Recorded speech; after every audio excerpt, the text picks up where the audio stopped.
하나님 말씀은 열왕기하 8장 7절에서 15절까지입니다. 우리 같이 함께 읽겠습니다. 엘리사가 다메섹에 갔을 때에 아람 왕 베나닷이 병들었더니 왕에게 들리기를 이르되 하나님의 사람이 여기 이르렀나이다 하니 왕이 하사엘에게 이르되 너는 손에 예물을 가지고 가서 하나님의 사람을 맞이하고 내가 이 병에서 살아나겠는지 그를 통하여 여호와께 물으라. 하사엘이 그를 맞이하러 갈새 다메섹의 모든 좋은 물품으로 예물을 삼아 가지고 낙타 40마리에 싣고 나아가서 그의 앞에 서서 이르되 당신의 아들 아람 왕 벤하닷이 나를 당신에게 보내 이르되 나의 이 병이 낫겠나이까 하더이다 하니 엘리사가 이르되 너는 가서 그에게 말하기를 왕이 반드시 나으리라 하라. 그러나 여호와께서 그가 반드시 죽으리라고 내게 알게 하셨느니라 하고 하나님의 사람이 그가 부끄러워하기까지 그의 얼굴을 쏘아보다가 우니 하사엘이 이르되 내 주여 어찌하여 우시나이까 하는지라. 대답하되 내가 이스라엘 자손에게 행할 모든 악을 내가 알미라. 내가 그들의 성에 불을 지르며 장정을 칼로 죽이며 어린아이를 맺히며 아이 벤 부녀를 가르리라 하니 하사엘이 이르되 당신의 개같은 종이 무엇이기에 이런 큰 일을 행하오리이까 하더라. 엘리사가 대답하되 여호와께서 내가 아람 왕이 될 것을 내게 알게 하셨느니라 하더라. 그가 엘리사를 떠나가서 그의 주인에게 나아가니 왕이 그에게 묻되 엘리사가 내게 무슨 말을 하더냐 하니 대답하되 그가 내게 이르기를 왕이 반드시 살아나시리이다 하더이다 하더라. 그 이튿날에 하사엘이 이불을 물에 적시어 왕의 얼굴에 덮음에 왕이 죽은지라 그가 대신하여 왕이 되니라. 아멘. 엘리사를 죽이려고 하였던 베나닷 그를 엘리사가 방문합니다. 이것은 열왕기상 19장 15절에서 엘리야에게 하나님께서 주신 사명이었죠. 엘리사와 예후 그리고 이 하사엘에게 기름 붓도록 엘리야에게 주신 사명이었는데 무슨 영문인지 엘리야가 여호와께서 주신 그 사명을 이행하지 않습니다. 그런데 그것을 그의 제자인 엘리사를 통해서 그 일이 이루어지고 있는 것을 보게 됩니다. 실제로 엘리사를 죽이려고 하는 그 아람에 이렇게 스스로 방문한다는 것 자체가 이것은 매우 어리석고 무모하고 위험한 일이죠. 하지만 사명이 있는, 그러니까 사명을 따라서는 자신의 안전, 심지어는 생명조차도 내놓아야 하는 이런 일들이 일어나기 마련이죠. 성령의 사람이었던 엘리사, 그는 스승 엘리야에게 주셨던 여호와의 명령을 자신을 통하여 성취되도록 자신을 죽이려고 하는 그 아람을 친히 방문합니다. 그때 마침 그때 아람 왕 베나닷이 병이 들어 있었다는 거죠.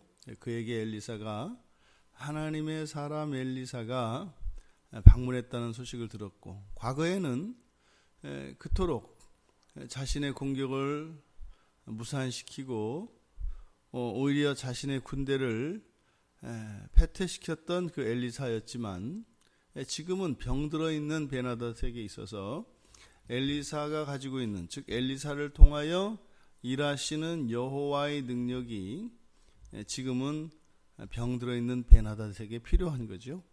그래서 이제 베나닷이 하사엘에게 아주 큰 예물과 함께 엘리사를 찾아가서 자신의 병에 관해서 여쭈어 보도록 합니다.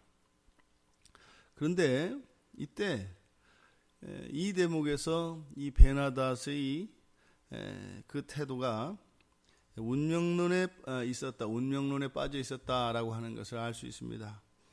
지금 하나님에게 오히려 그 5장에 보면 나아만 같은 경우 어떻게 했어요? 그 자신의 병이 나을까 낫지 않을까를 물어보는 것이 아니라 적극적으로 자신의 병을 고쳐주시도록 했습니다. 근데 지금 이 베나닷이 하사엘을 시켜서 엘리사에게 부탁을 하라고 한 것은 뭐였어요? 자신의 운명이 어떻게 될 것인가를 알려달라고 한 거죠. 그러니까 우리들이 가지고 있는 이러한 인생관, 그것은 하나님을 아는 지식과 함께 우리들의 삶을 결정합니다. 그러니까 이것은 뭐 이러이러할 것이다, 이렇게 정해져 있을 것이다 라고 하는 운명론을 가지고 있었던 이 베나닷은 오히려 나아만처럼 엘리사에게 병 낫기를 구해도 되는 것이고 그랬어야 하는 것이죠. 그런데 그의 능력, 그러니까 엘리사의 능력을 인정을 하면서도 그 능력의 한계를 스스로 제한하고 있는 모습을 보게 됩니다. 그러니까 오히려 고쳐달라고 해야 될 사람이 그저 단지 어떻게 될 것인가를 알려달라고 부탁을 했습니다. 근데 그때 지금 여기에 이제 엘리사의 이 대답에 대한 이 문장의 해석이 좀 분분합니다. 왜냐하면 그 로라고 하는 말 때문에. 그런데 우리말 성경에 번역된 대로 그대로 보면은 왕이 반드시 나으리라. 그러나 여호와께서 그가 반드시 죽으리라고 내게 알게 하셨다. 무슨 말이에요? 이겁니다. 병으로는 죽지 않을 것입니다. 이런 뜻입니다. 병으로는. 이 병에서 낫게 될 것인지 물어보라 그랬습니다. 그랬더니 뭐라 그래요? 병으로는 죽지 않을 것입니다. 그러니까 무슨 말이에요? 이게 애매하거든요. 그러니까 병이 사실은 이 베나닷이 물어본 게 자기가 살게 될 건지 죽게 될 건지를 물어본 거였죠, 사실은. 근데 베나닷은 무엇이에요? 자기가 죽으면 병 때문에 죽을 것이고 만약에 병이 나으면 살 거라고 생각을 한 겁니다. 그런데 엘리사의 대답은 뭐예요? 병 때문에 죽지는 않을 거다. 그러니까 질문한 질문한 것과 이 엘리사의 대답은 동문서답하는 격입니다. 그러니까 무엇이에요? 앞서 말씀드린 것처럼 자신의 미래를 이렇게 스스로 자기가 예단을 하고 그것에 따라서, 즉 자기가 정해놓은 그 미래에 대해서 그 자신의 미래를 하나님, 여호와 하나님의 도움을 받아서 자신의 뜻을 이루려고 하는 이 벤하닷의 그 태도가 얼마나 잘못된 것인가 하는 것을 가르쳐 줍니다. 우리도 마찬가지죠. 이렇게 뭐 올해는 이렇게, 내년에는 저렇게, 그래서 어떤 목표나 이런 계획들을 우리가 세우고 그것을 위해서 기도하지 않습니까? 중요합니다. 계획을 세우는 일 중요하고 그것을 위해서 하나님의 도움을 구하고 기도하는 일은 매우 중요합니다. 왜요? 그것이 그 일을 이룰 수 있기 때문에 중요한 것이 아니라 그 과정을 통하여 우리의 영혼이, 우리의 마음이 거룩함을 회복하고 정결을 회복하고 우리 안에 있는 죄들이 발견되고 죽어져 가기 때문입니다. 그러니까 실제로 우리가 기도하고 하나님의 은혜를 구해서 또 그것이 응답되어질 때 그러한 일들, 즉 기도의 제목들을 가지고 나와서 기도하고 응답을 받고 하는, 이것은 수단인 것이죠. 그것을 통해서 우리는 어떻게 해요? 하나님을 더욱 사랑하게 되고 또 하나님의 우리들에 대한 그 사랑이 얼마나 크고 깊은 것인가 하는 것을 깨닫는 겁니다. 근데 우리는 이렇게 떨어지는 떡고물이 없이는 그 자리에 안 나가니까 그것을 들고 나가지만 사실은 그것은 부수적인 것이 되어지고 저 영원한 나라를 위하여 하나님과의 깊은 사귐을 가질 수 있는 것이 이 기도의 시간인 것이죠. 그런데 우리는요, 반대로 한단 말이죠. 내가 원하는 것, 이 세상 살아가는데 필요한 것을 얻기 위해서 나간다는 거죠. 그러니까 완전히 딴판인 거예요. 뭐 그런 거 아니겠어요? 둘이 남녀가 만났는데 뭐 상대방의 사랑 때문에 이렇게 결혼을 하고 그러는 것이 아니라 상대방의 어떤 가지고 있는 그런 부수적인 무엇 때문에 결혼하려고 하는 사람이 있고, 한 사람은 사랑하는 사람이 있어 이렇게 만났을 때 어떻게 되겠어요? 뭔가가 이 만남이 있긴 있지만 이게 자꾸 뭔가가 이렇게 어긋난다 이 말입니다. 그러니까 지금 엘리사의 대답을 통해서 벤하닷이 가지고 있는 잘못된 인생관, 그것을 바꾸어 줄 수 있는 거죠. 이 대답을 들으면 어떻게 되는 거예요? 아, 그렇지. 내가 마치 이 병만 나으면 살 것이라고 생각한 그것이 잘못이지. 그거하고는 아닌 거지. 그것은 정말 여호와께 달려있는 것이지. 그래서 오히려 이 병으로 인해서 고통당하고 있는 자신의 육신, 그것에 대해서 정직하게 하나님께 고백하고, 하나님, 제가 지금 이 병에 걸려서 너무 고통스럽고 너무 힘이 듭니다. 이 짐을 덜어주십시오. 이렇게 고백해야 되는 것인데, 뭐 죽을 것이냐 살 것이냐, 이 병이 나을 것이냐 낫지 않을 것이냐, 이렇게 물어보는 것은 이미 미래에 대한 주도권이 자기 자신에게 있었다라고 하는 것을 깨달을 수 있는 것이었죠. 그런데 이 하사엘이 베나닷에게 전달하는 그 대답은 정확하지 않습니다. 약간 왜곡시킵니다. 그래서 돌아가니까 왕이 물어보지 않았겠어요? 와, 그 엘리사 선생님이, 그 하나님의 사람이 뭐라고 하더냐. 그랬더니 뭐래요? 왕이 반드시 살아나시리다 하더라. 근데 이 대답을 주고 그 사이에 하사엘과 엘리사 사이에 모종의 일이 있었습니다. 이게 무슨 일이었어요? 엘리사가 하사엘을 그냥 빤히 쳐다보고 있는 거예요. 그러니까 지금 성경에서는 부끄러울 정도라 그래요. 그러니까 어떻게 해요? 뭐 여러분도 그 있잖아요. 누군가가 여러분을 그냥 빤히 쳐다보고 있으면 성질을 내든지, 아니면 성질을 낼 수 없는 사람이 이거 안절부절 못하는 거거든요. 그러니까 그 얘기를 하니까 옛날 그 고등학교 때 그 짓궂었던 생각이 나요. 친구들끼리 이렇게 이제 있으면은, 옛날에는 이렇게 남학생 여학생 함부로 잘 못 사귀었잖아요. 그래서 이제 그 여학생들을 놀릴 때 시내버스를 타고 가다가 이제 같이 4-5명이서 계속 쳐다보기를 하는 겁니다. 한 5명의 남학생들이 그 여학생을 계속 이렇게 뚫어져라 쳐다보고 있는 거죠. 뭐 어쩔 줄 몰라 하거든요. 그런 겁니다. 그러니까 엘리사가 이 하사엘을 계속 뚫어보고 있어요. 왜요? 아는 거죠. 그러니까 지금 하사엘의 마음속에 있는 역심과 그의 잔악무도함과 그의 야심을 엘리사가 꿰뚫어 본 거죠.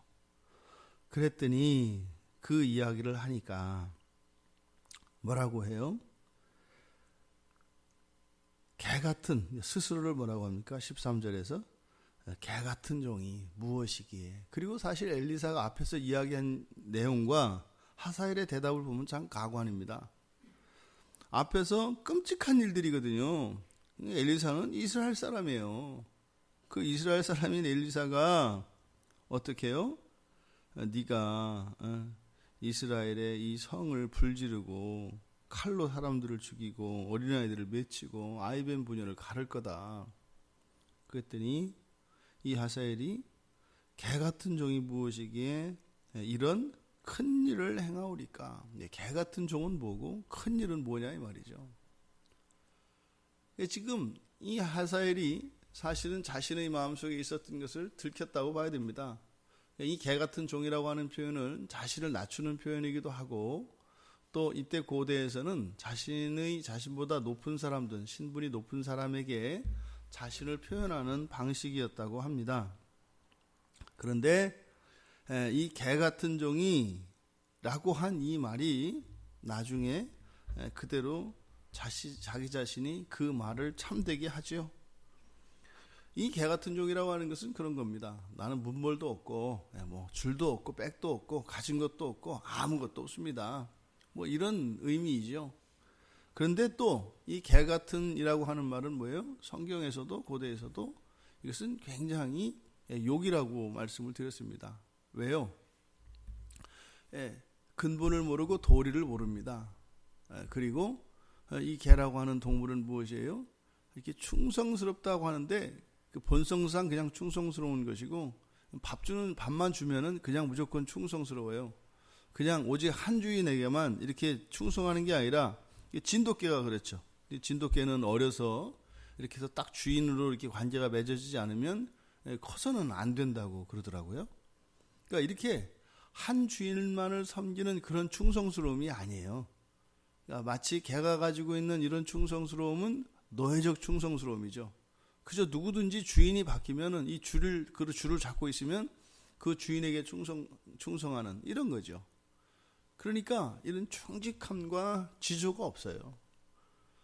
그런 이 베나닷 자신이 개라고 자신을 표현했었는데 그 말이 그대로 참이 되도록 그렇게 합니다.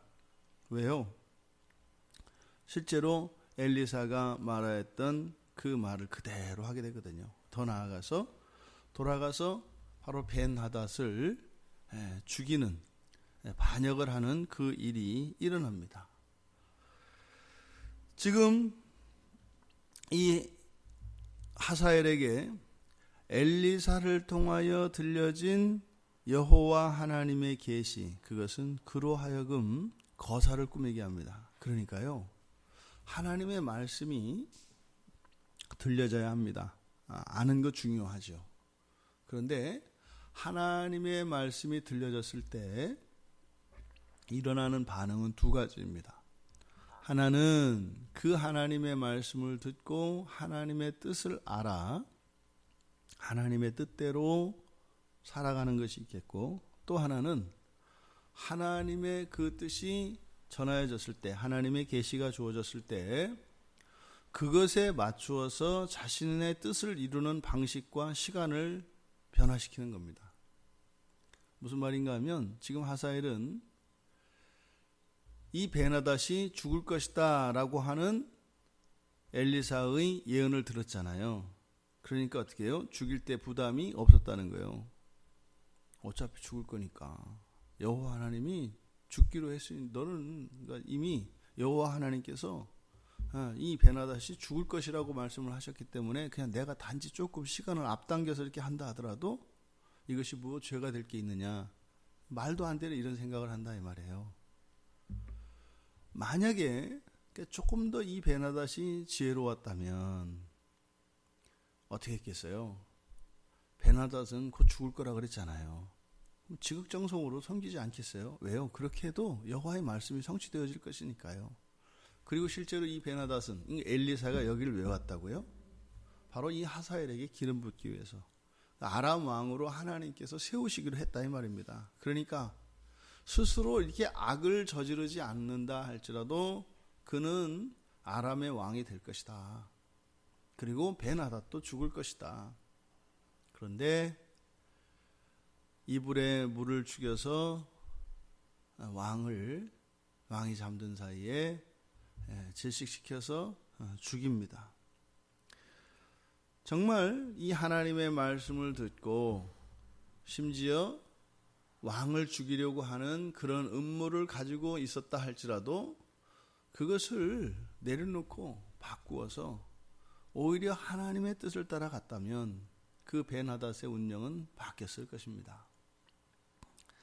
하나님의 계시가 임했을 때 그 계시를 통하여 반역하게 되는 하사엘, 또 하나님의 도움을 받을 수 있는 절호의 기회였음에도 불구하고 그 도움을 받지 못하는 벤하닷, 우리들의 삶 속에 이런 불행한 일들은 일어나지 말아야 할 것입니다. 오히려 나아만은 병을 낫기 위해서 먼 길을 예문을 들고 갔습니다. 그런데 하나님의 사람이 지금 문 앞에 찾아오셨는데도 불구하고 그 도움을 받지 못하는, 이것은 무엇 때문이라고요? 하나님에 대한 오해와 우리들의 잘못된 인생관으로 인해서 이런 일이 일어날 수 있다는 것입니다. 온전한 신앙 안에서 여러분들에게 약속된 모든 복을 다 누리실 수 있기를 바랍니다.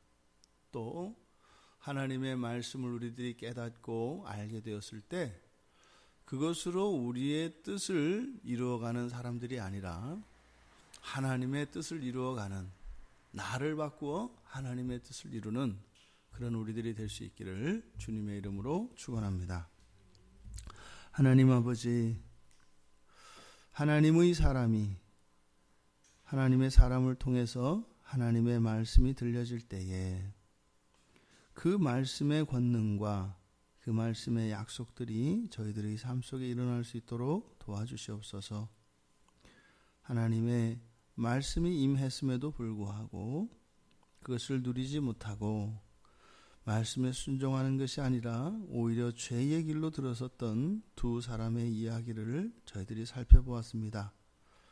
저희들의 일상생활 속에서 깨닫게 하시는 성령과 또한 성령께서 주신 그 하나님의 말씀이 저희들의 삶을 더욱 거룩하게 하고 하나님의 말씀을 따라 살아가며 하나님의 언약의 복들이 저희들이 산 가운데 임하게 하옵소서. 감사하며 예수님의 이름으로 기도드리옵나이다. 아멘.